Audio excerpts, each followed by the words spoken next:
Coincidiendo con el 30 aniversario de las tracciones 4, Audi ha querido llegar un paso más allá. Con el RS5 se ha lanzado una evolución de los sistemas 4 existentes hasta ahora para los modelos de plataforma longitudinal. En el A7 Sportback se incorpora el mismo sistema, siendo este el que se va a ir aplicando en el resto de la gama Audi.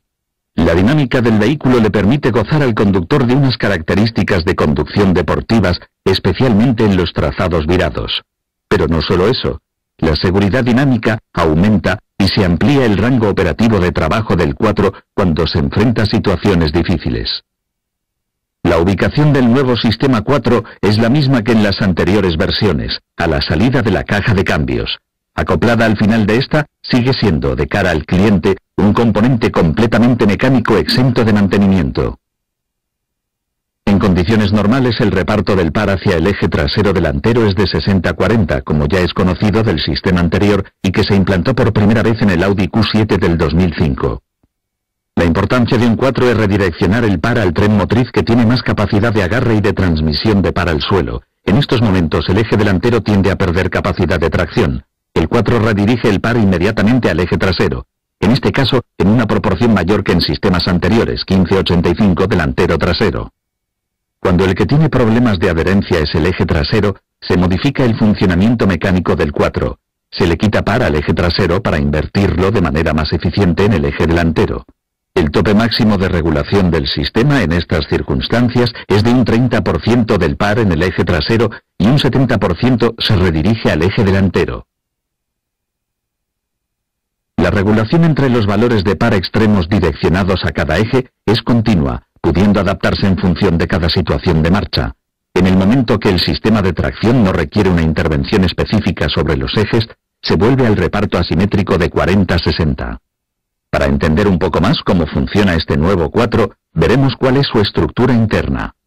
En esta imagen se pueden apreciar, coloreados en amarillo y naranja, los elementos de salida del par hacia los ejes delantero y trasero respectivamente. El resto de componentes está formado por una serie de piñones acoplados a la caja del diferencial y un conjunto de láminas de presión, sobre todo en el elemento de salida hacia el eje trasero. Aunque aquí estamos mostrando un despiece, realmente, a nivel de postventa no lo tiene, tratándose de una pieza única y ensamblada a la caja de cambios. Ni siquiera el aceite de lubricación que baña todo el conjunto tiene mantenimiento. Esto es importante de cara al cliente, ya que es un sistema que, al igual que los anteriores, no exige de mantenimientos concertados.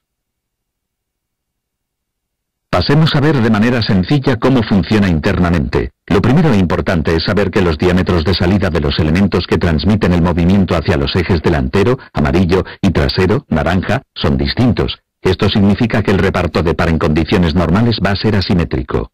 Por tanto, en estas condiciones normales de uso, del 100% del par que entra a la campana del 4 con engranaje de corona, se reparte un 60% al eje trasero y el 40% al delantero.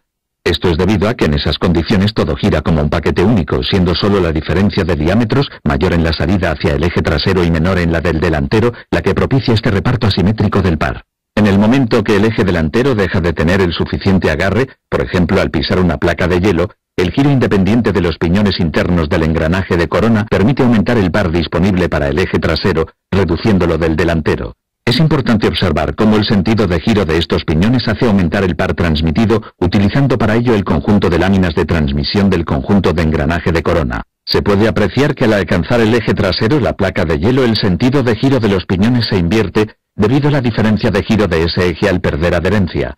Esto cambia el sentido de flujo del par. De nuevo es el paquete de láminas de transmisión el encargado de reenviarlo. Se aumenta ahora el par transmitido por el eje delantero y se reduce correspondientemente el del eje trasero. También se puede ver que en los momentos que ambos ejes pueden transmitir el par adecuado, el sistema vuelve a trabajar como un conjunto, volviéndose al reparto asimétrico de 40-60. Aunque la nueva tracción 4 de Audi puede llegar a extremos de conducción sorprendentes y en situaciones adversas, Audi sigue implementando funciones en pos de la seguridad activa y la dinámica de conducción. Esta nueva función se denomina Torque Vectoring.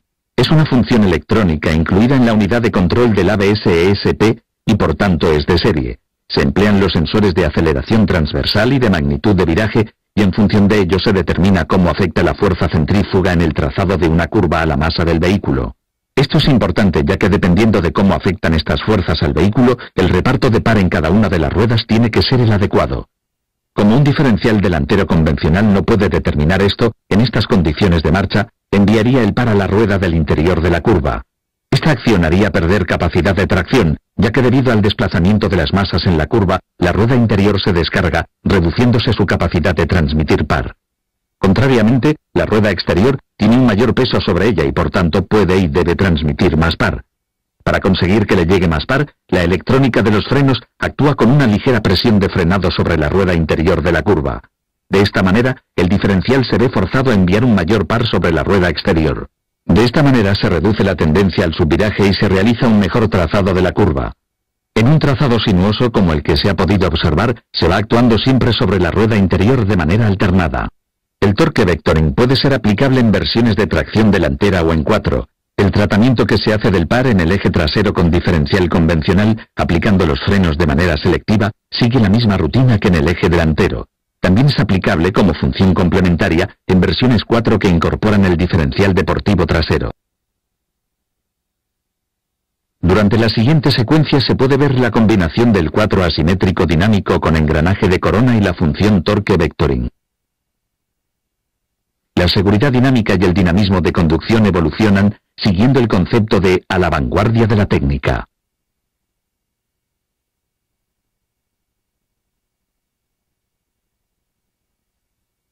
En esta perspectiva en planta, se puede apreciar que el efecto del freno, de manera ligera, sobre las ruedas interiores, produce un aumento del par de tracción en las ruedas del exterior de la curva. La línea verde representa el vector de trazado que ayuda al vehículo a entrar y trazar la curva de una manera ideal.